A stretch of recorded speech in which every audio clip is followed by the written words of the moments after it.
So a little while back, I did a video about what to expect when you get a parts kit. What to look for, that kind of stuff. Well, I figured from here on out, I'll start kind of posting a video of parts kits as I come across them and what they look like, give people a little bit more of an idea. And well, I'm happy to say I have a pretty rare parts kit nowadays right here. And this is courtesy of Hangfire Tactical, by the way. They actually have this kit for sale on their site. But they're my buddies. They're actually over here right now. I had them bring this along. So let's check it out, huh? So this kit is a Yugoslavian M70. Now, I said it was rare. M70s aren't that rare, are they? Well, if you look at this trunnion here, you notice there's no bulge on it. It's flat-sided all the way around. So this is what's called an M70 AB1, which is stamped receiver, flat, more like an AKM, with an underfolder stock. Now, there used to be quite a few of these on the market. They've dried up quite a bit at this point, and nowadays you really don't see them at all. But going through the kit, I mean, again, the trunnion, that's the biggest thing that's different. And what I'm looking at, see a little dimple right there where it looks like somebody might have drilled into it, maybe hit it with a punch a couple of times. Can't tell. Got some electro engraving there. But all in all, looks decent.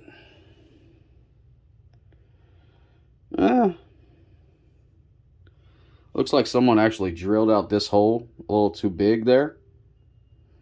So, definitely been messed with. Yep. Got another spot over here on it. So this was definitely pre-owned by somebody. Hard to say what. I mean, they didn't exactly ruin the trunnion or anything. It's still good. But as you come along to the back trunnion, you see it's bent. Now, this can be fixed with a little bit of heat. Not a big deal there either. A little bit of know-how, that can be fixed. Looking up at the dust cover, we can see some rust on it and everything. But all in all, good condition. Let's look at the piston, the carrier, all of it. I mean, looks pretty good. It's definitely got some marks on it where, I don't know, it might have been sanded on, who knows. But if we look at it, we can see some numbers not very clear at all there, but there are a few numbers. Looks like a 6.5 on the end. Oops. So if we come down here to the bolt, we're going to look at it too. And where are the numbers at?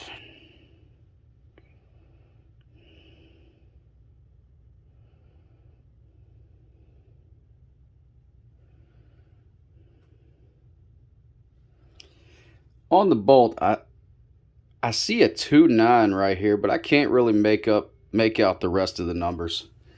This definitely has a 2.9 on it on the front. A 2.9 right here. So it's looking like the bolt and carrier match. Our trunnion, on the other hand, I really don't see any numbers on it, so hard to say whether it's a matching kit or not. Not really that big of a deal in my opinion. But going back to the Yugoslavian kits, they of course come with these grenade sights because, well, Yugoslavia at the time, they pretty much considered all their riflemen to be grenadiers too. And gave them rifle grenades. So it's always a cool thing to have with them. That, on top of that, you have a flip-up night sight on your regular sights here.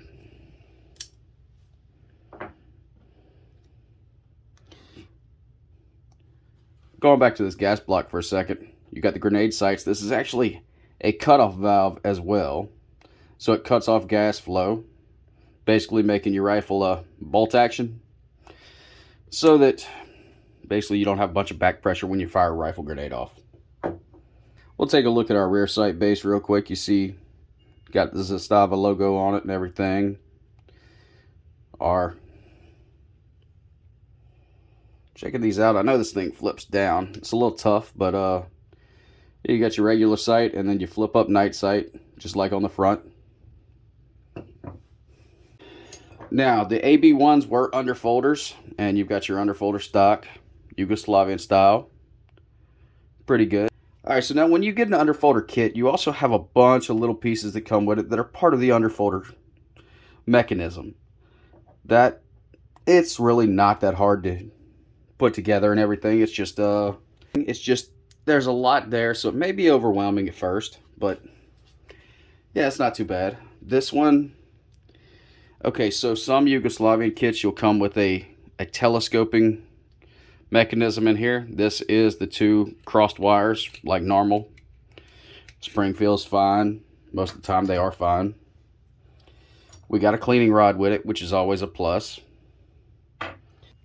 Something else major and different with the Yugoslavian kits is because they were shooting rifle grenades, the dust cover had a tendency to pop off if it wasn't secured a little bit tighter. And you see these little grooves cut in it right here. That's for a dust cover button lock, basically, that you would have to press in to remove the dust cover. And it goes right through here on your rear trunnion. This whole setup would fit in here, actually like this. And you would have a button here you would have to press, and what that would do is you got your recoil spring in, it's locked in place. You'd have to press that button to pull it out. So same thing, you go to take your dust cover off, you have to press it right here. You have to also press this button on the back over here. But yeah, something a little bit different, which I always liked with the Yugoslavian kits. I actually found, once you know how to work that button, it's actually easier to take it down. Now, some people might disagree with me there. It's all a matter of opinion anyway, right?